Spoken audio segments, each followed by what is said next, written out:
it was always the book that was the takeoff point for episodes of Reading Rainbow. So without the books, there would have been no show.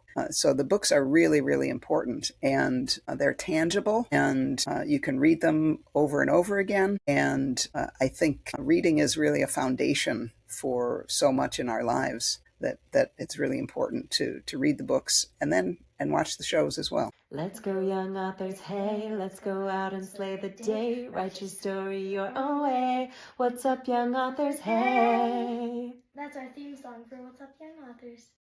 Hi, I'm Amelie Anastasia, author of the Foxtail series and the upcoming Shelter Dogs. I'm your host of What's Up, Young Authors, where we interview young and mentor authors and ask them how they wrote, illustrated, and published their books and told their story to the world. Today on the show, we have two amazing mentor authors and television creators who made history by promoting reading through public broadcasting, encouraging millions of kids across the country to read. Tony Buttino is best known for his leadership and the creation of the Emmy-award-winning series Reading Rainbow, and is also known as the father of instructional television. Reading Rainbow was initially broadcast for 26 years, among the longest-running children's series on PBS. Barbara Irwin, Ph.D., is Professor Emerita of Communication at Canisius University in Buffalo, New York, and has taught courses in media and children, public broadcasting, media literacy, and more.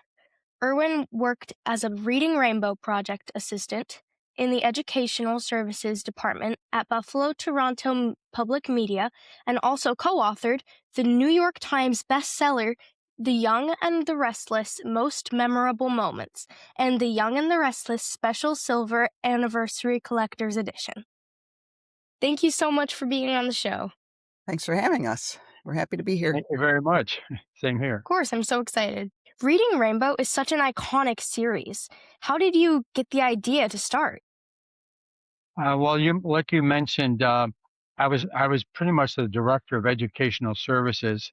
So my job is to work with schools, and I found out that the children were not reading during the summer months. They call it the summer loss phenomenon. And I decided that I think television can do something about that. So it's summer now, and a lot of kids simply aren't reading. What's a way that you can tell to parents and children to keep them reading during the summer? Okay, there's a few ideas. First of all, libraries are open all summer.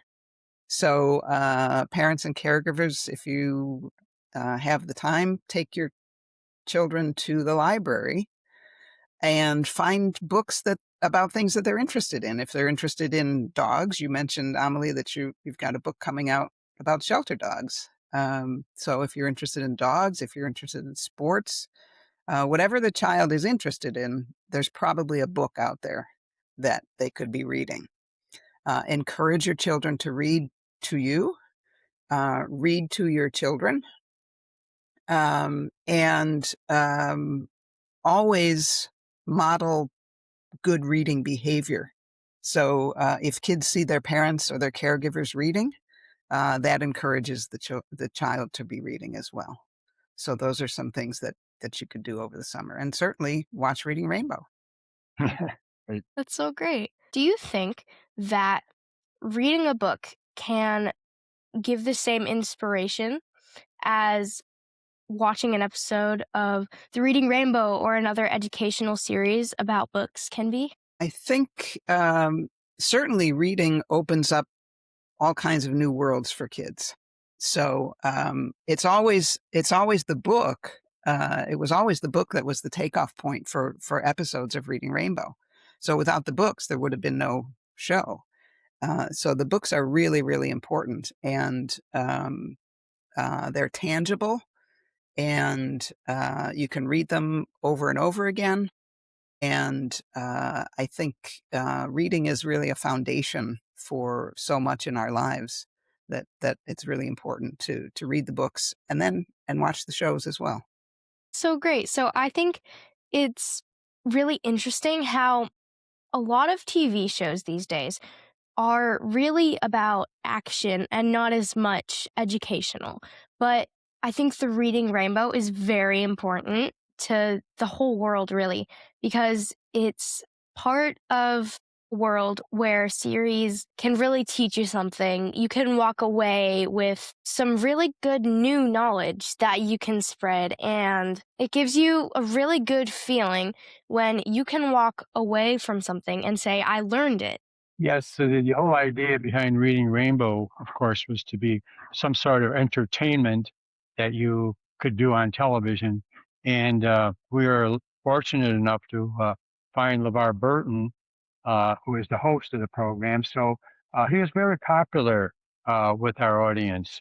And we made it fun. The producers that I hired made it fun, but you were learning, like you said, Emily, while you went along, and maybe left the TV and probably realized that you were learning something along the way. Thanks for that thought. Yeah. When we interviewed LeVar for the book, he used the term stealth education. That it was, that kids didn't, because the show was so much fun, they probably didn't realize everything that they were learning, but they were learning a lot. That's a really good way to put it, stealth learning. Wow, I love that. Do you think that there's a certain range for your audience's age on the Reading Rainbow? Yes, we found out in some of the research that we did over 5 years that it's important that students in the first and second grade should be our target. That's when you can either make it or break it in the way of learning how to read. So we stressed that in our program. That was our target audience, first and second graders. Of course, the audience was more than that. It was kindergarten kids, I'm sure, and fourth and fifth graders and parents and everybody else, because it was a good program for everybody. So how did you find the host, LeVar Burton? Tony, do you want to start with your visit to Mr. Rogers? Well, yes. When I wanted a host, I wanted the program to be kind of like Mr. Rogers' program. I didn't want a lot of gimmicks and cartoons and this and that, which are okay. I wanted I want I wanted to have somebody like a Mr. Rogers on the program. So I did visit him, and I kind of named the show Mr. Rogers Summer Series. But of course, he was too busy to do stuff. But he did give me some nice tips about it. And then, Barb, you found out how we found LeVar. The producers were looking for a host, obviously critical to the show. And a whole bunch of names were thrown around, and they just didn't land on anybody that seemed to be the right person. And LeVar Burton happened to be in New York, and he was making an appearance on a Live at 5 news talk show as he was preparing to leave on a whitewater rafting trip to Africa for a television program that was on ABC at the time called American Sportsman. So one of the associate producers, Lynn Brenner Gannick, knew that LeVar was going to be on this show being interviewed. So she called Cecily Truitt and Larry Lancet, who are the producers of Reading Rainbow, and said, watch this show, watch this interview with LeVar Burton.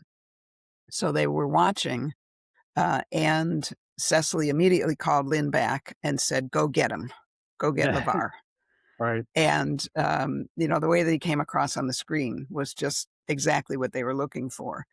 And so LeVar went off to Africa on his whitewater rafting trip. Before that, Lynn got in touch with him in New York and told him about Reading Rainbow. And he said, this is a no-brainer. If this is a show about encouraging kids to read, I'm on board.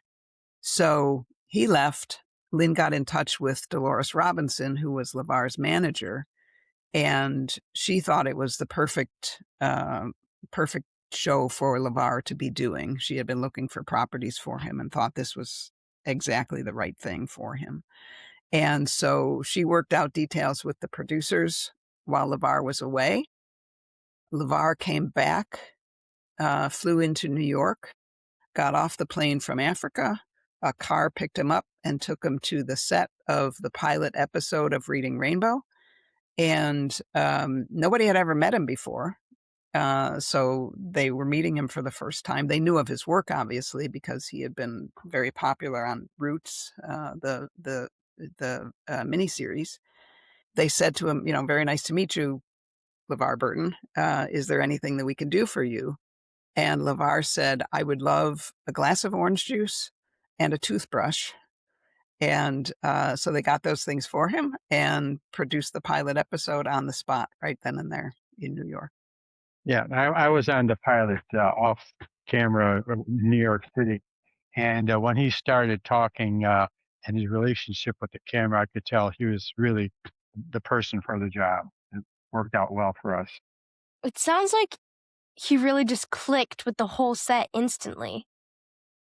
Yeah, Yes. that's Yeah. amazing. And Tony witnessed that. Yeah.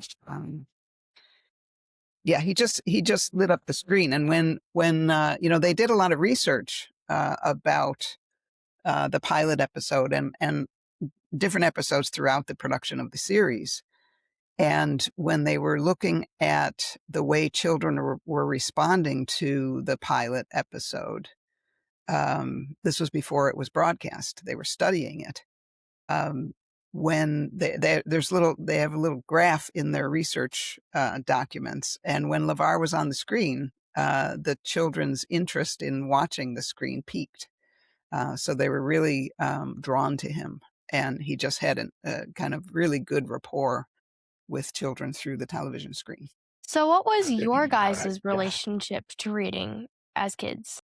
In school, I was one of those kids. I had a good teacher for reading. I was one of those kids that always raised their hands when somebody wanted to read, and I was really good at it. Interestingly, however, being sons of the immigrants, there was not a lot of books in our house at all.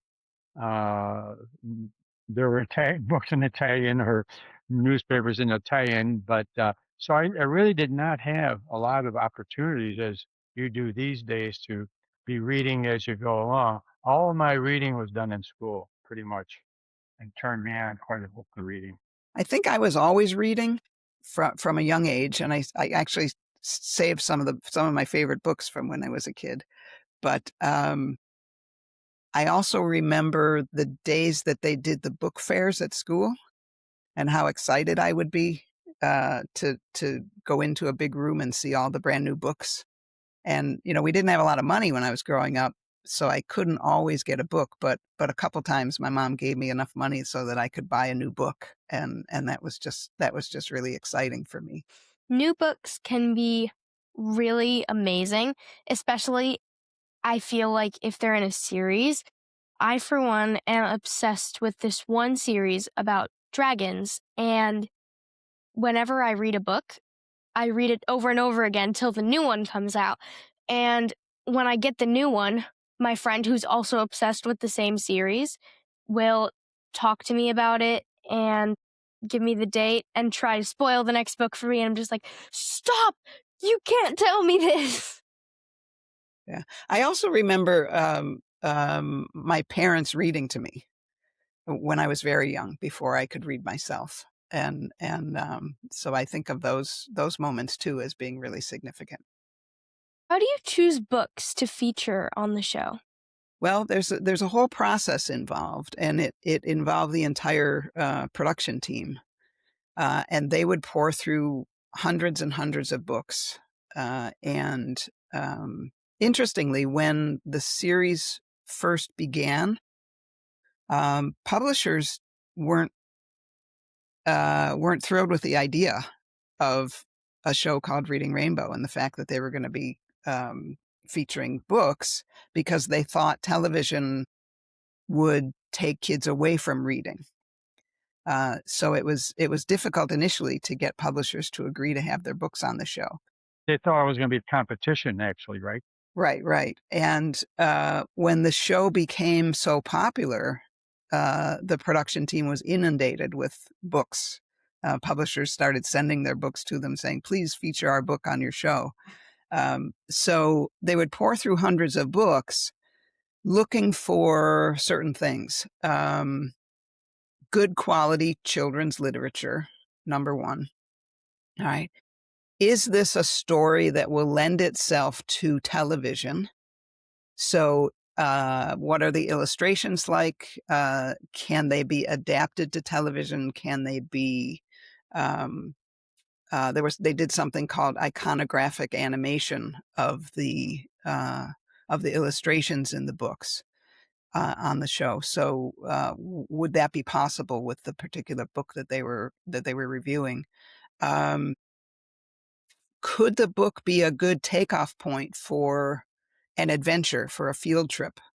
What could they build a show around this particular story? That was really important. So it had to be something that could sustain an entire episode in terms of its theme. And then they also looked at diversity of themes and cultures and people and different literary styles and all different things like that. So a lot of thought went into the selection of every single book that was featured on the show and every book that was included as a review book for the show. As we did some of those books, it's interesting to know about the sound effects and the music and everything else that made the book even probably more visual. Like Barb said, the visuals were very important in putting something like that together. What are some of your favorite books that you've featured on the show? It's interesting you asked that because it just happens that one of my favorite, if not my favorite, is one called Tight Times. And it it wasn't the first program we produced, but in our book and in the series, PBS decided to broadcast Tight Times as the first program. And I'm just reading a little description that we have in here. It's a touching story of a boy who wants a pet when his family is having financial trouble and must hold the line on expenses. So that's kind of a story. I mean, talk about animals and wanting to have one, I think is pretty close to what a lot of kids are into. And it just happened to be that in this book, we have an appendix of probably over 500 books that were put in Reading Rainbow. So there's quite a selection, but that particular program, Tight Times, was one of my favorites, along with quite a few others. Barb, you probably have a choice too. I think one of my favorites is Bringing the Rain to Kapiti Plain. Right. And it's a cumulative rhyme. So going back to, the selections, different kinds of literary styles, this was a book that was a little bit different than a lot of the other ones. And it was also set in Africa. So it's a story about the importance of rain and to the entire planet. And it's also a really nice episode because that particular book was narrated by James Earl Jones on Reading Rainbow. And he was actually scheduled to record the narration of that story. And he called the producers up and he asked for a little bit more time because he wanted to prepare.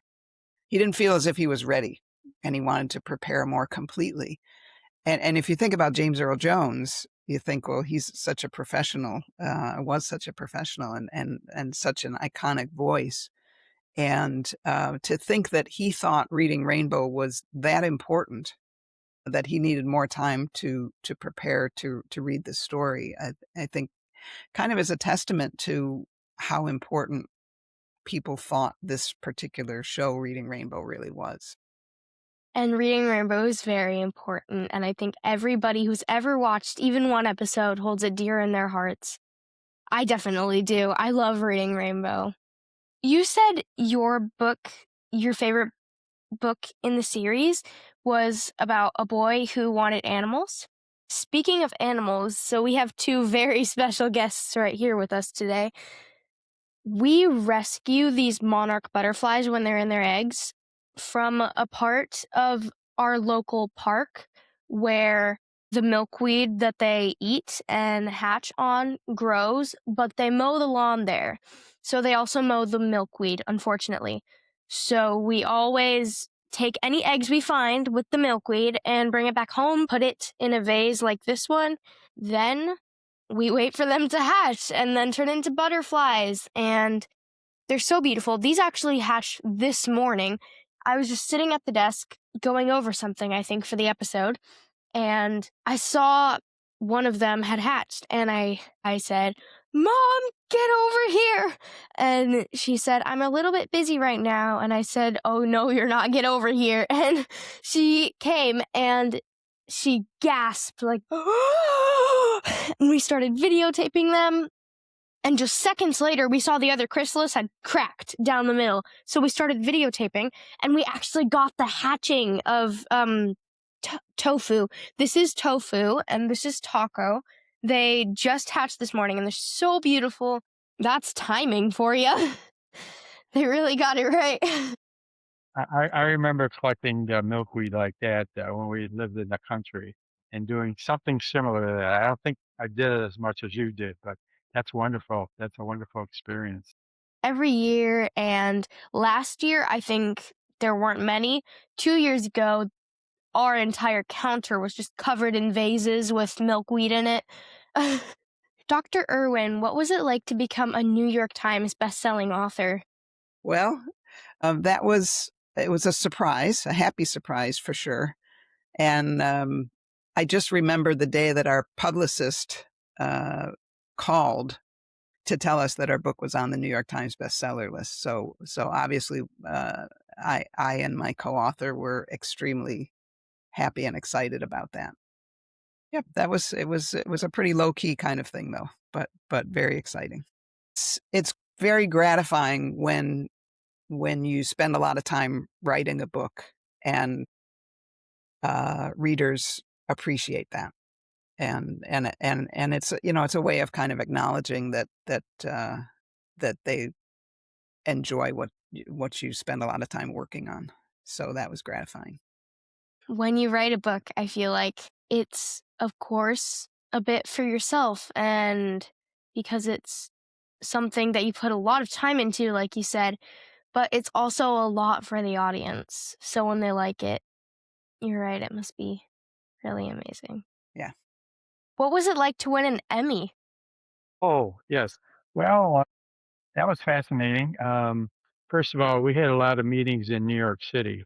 And when I started going there, I was kind of like a little scared of what was going on. But when we won 5 Emmys actually, and each year it got a little easier to, I don't know, be kind of a celebrity. Although LeVar was our chief celebrity, and when the award was given, we all stage as producers, and that was interesting to be on stage looking at the audience there. And LeVar, of course, gave a very wonderful acceptance speech, and it was different than I'm used to.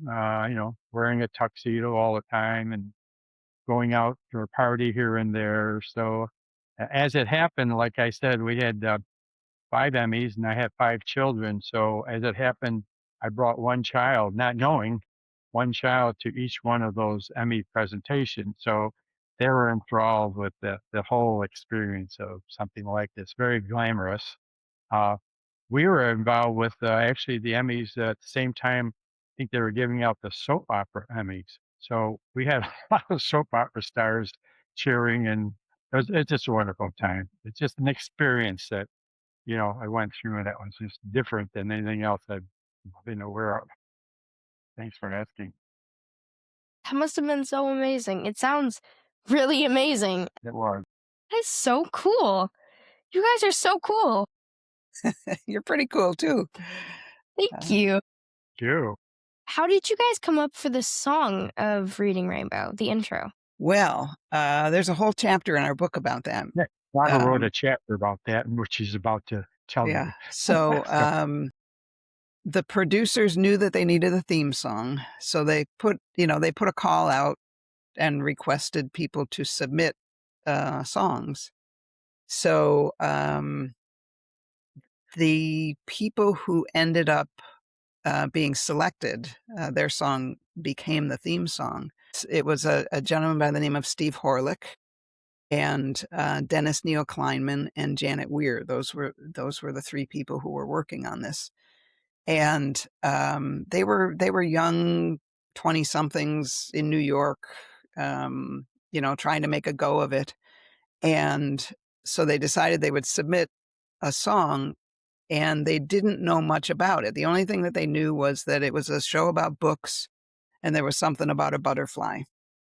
And that was pretty much all they knew.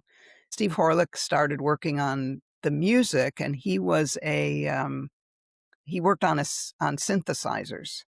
And this was, the late 70s, early 80s. And that was a relatively new kind of music. And no other theme song for a children's show had used that kind of music before. So while he was working on the music, Dennis decided that he would start writing some lyrics. So he kind of went to bed, was thinking about it, scribbled something, called Steve the next morning, said, "Here's the lyrics that I came up with," and they're not the exact lyrics of the final version, but they were close. And so they put it together, and one of them said, "Well, what if you try to make the sound of a fluttering butterfly?"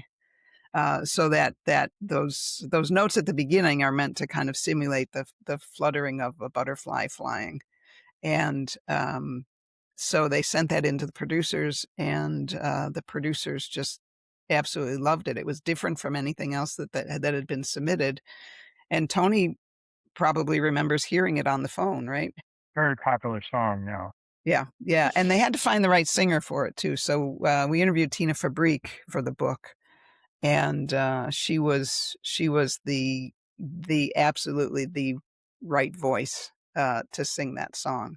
And so in our book, you can read about her experiences as well in terms of the impact that the song had. Tony can speak to how frequently he has the experience of people singing that song. You go out to dinner with my friends, and they always point me out, as being the creator of Reading Rainbow. The waiters and waitresses go, "Butterfly in the sky." They just break out into song. It's kind of embarrassing to me, but it's beautiful at the same time. That must be so awesome. You get your own song wherever you go. That's great. Right. That's almost the first thing that comes into people's minds when you mention Reading Rainbow. They all know the song immediately. So, and they're not shy about singing it. Whenever we would study for tests in fourth grade, my fourth grade teacher would break out singing the Reading Rainbow theme song over and over and Is over that right? again. Yeah, for like half an hour. Someone just walked towards me and hugged me and sang the song and walked away. I loved it. What a feeling that was. It's just beautiful. So a lot of people know the theme song. Have you ever have been just walking around anywhere and somebody doesn't recognize you, but they just are singing it? Have you heard it? When somebody doesn't recognize you, have you heard people just singing Reading Rainbow? I don't think I've ever had that experience Yeah, I'm not sure other I than have. when we were signing for books. People walk by singing it. Every school I've been in, my preschool teachers, my kindergarten teachers, first grade, second grade, third grade, fourth grade, fifth grade, sixth grade, they always sing it. Everybody knows Yeah. it. Oh, How did Reading Rainbow change your life? well, it changed my life because I was in charge. I was in production. I was in charge of education. And as we went through 5 summers and 5 years of trying to come up with a program, all of a sudden it became my life. Reading Rainbow was like 90% of my job at certain points, and for 26 years, it was important part of my position as educational services vice president. So it was a big deal. As my daily work. Do you have a funniest memory of working on the set or building Reading Rainbow? Well, I went on the set a few times. I do remember being on one for Oxcart Man, and it was outside in a winter scene up here in the Northeast, and it was freezing. I mean, it was cold, and was outside. In fact, the guy on the microphone had me hold a boom microphone out there, and we had to wait for LeVar to drive a car and stop, and he had to do that a few times. So it was so cold. The next day, my car did not start. That's how cold it was. So I'm thinking, oh well, well, what it did was making me appreciate what our crew had to go through, because I didn't go on a lot of the trips, what they had to go through, maybe waiting for the weather, like in the rain, and waiting for things to happen, or waiting for somebody to be on the set, or doing things over and over. So that one time gave me quite an appreciation of the perseverance that the people that we hired to be producers had to go through on a daily basis. So that was a fond memory that you suggested. I worked with Dave Newell. When I went to see Mr. Rogers, as I explained earlier, he could not do something, and I knew him to talk to off and on, but we never really worked together. What we worked together on was with Dave Newell, who was Mr. McFeely. He came to Buffalo a few times, and we worked on a kind of a semi-pilot called Television Library Club. And that was my closest association with Mr. Rogers, other than knowing about Mr. Rogers and just kind of worshiping the kinds of things he did. But it was pretty much David Newell who we worked with and got to know quite well with his visits to Buffalo, because he was in Pittsburgh. And that made me appreciate Mr. Rogers even more. So I've visited Buffalo, New York during my book tour, and I absolutely fell in love with the area. How did the community impact Reading Rainbow? It's interesting you should ask that, because when I was proposing the idea of using reading and television, it wasn't a good idea. Basically, I was thinking about librarians and reading teachers, wondering whether I was going to invade their territory. So I was pretty apprehensive. In fact, I think I even mentioned in the book that I was thinking I was going to get kicked out of libraries.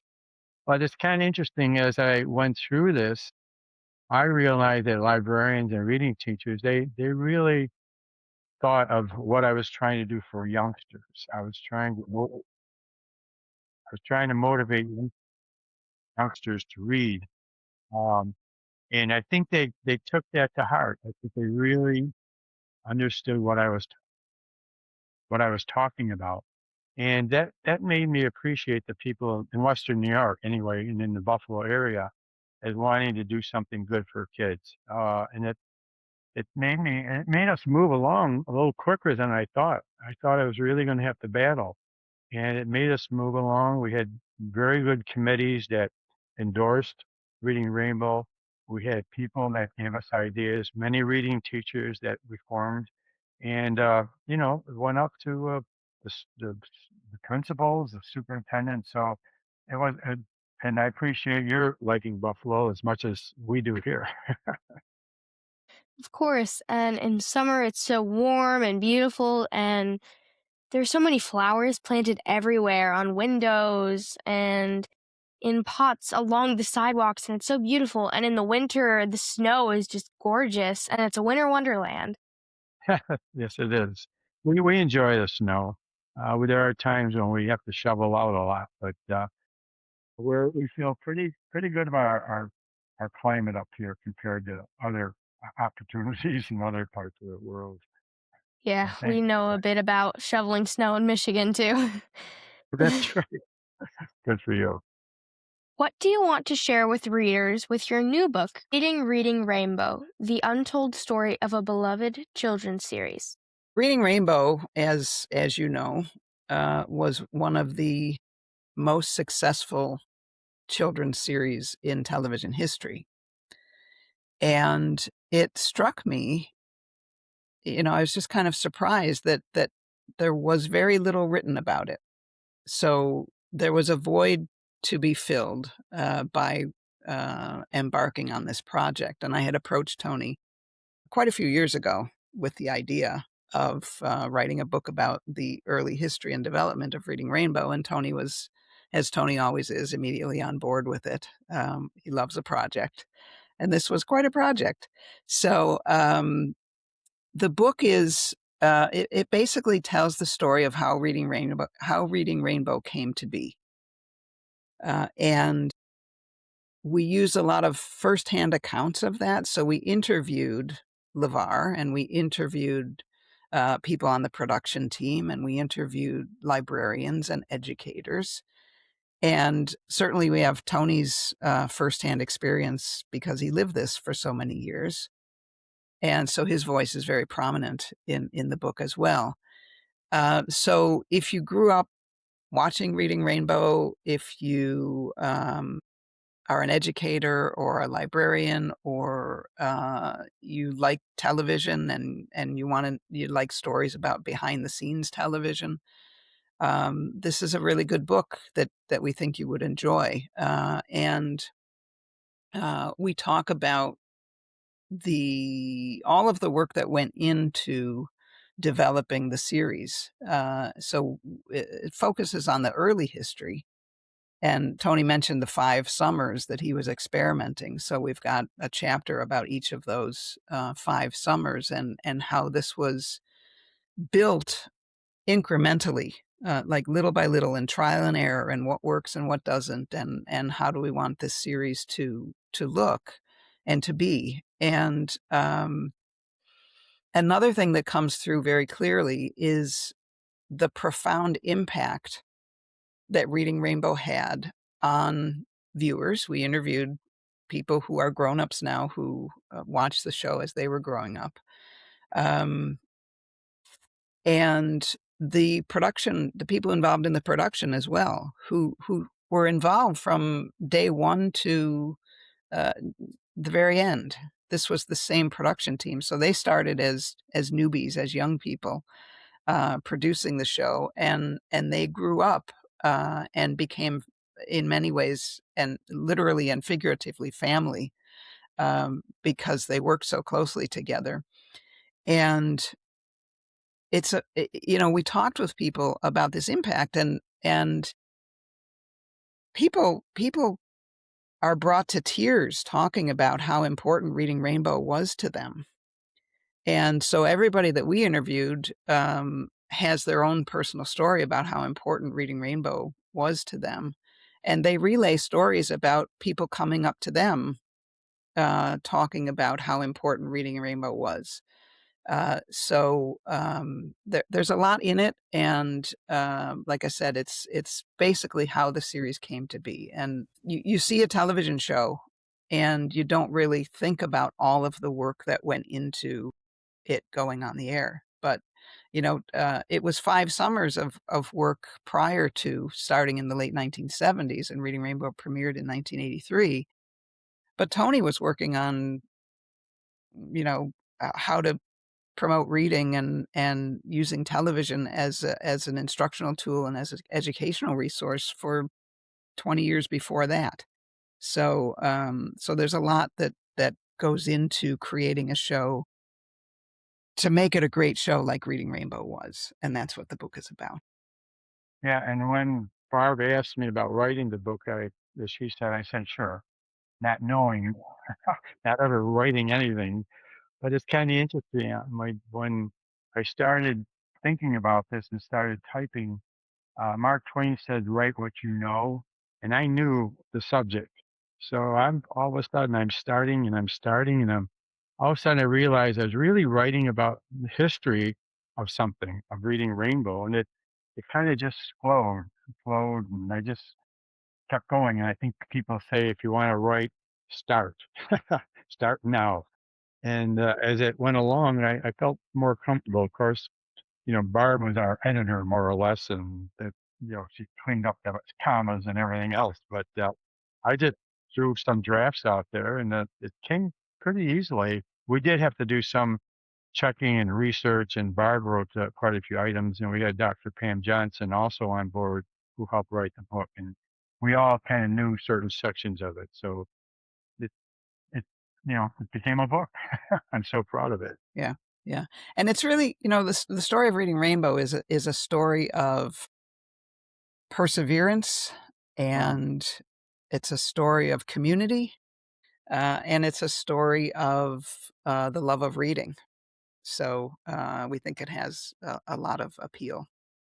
I'm excited to share with our audience that you'll be participating in this year's PR from the Heart's Building a Culture of Reading in Your Classroom 2026, taking place at the Barnes & Noble in Clackamas, Oregon, August 8th, 2026.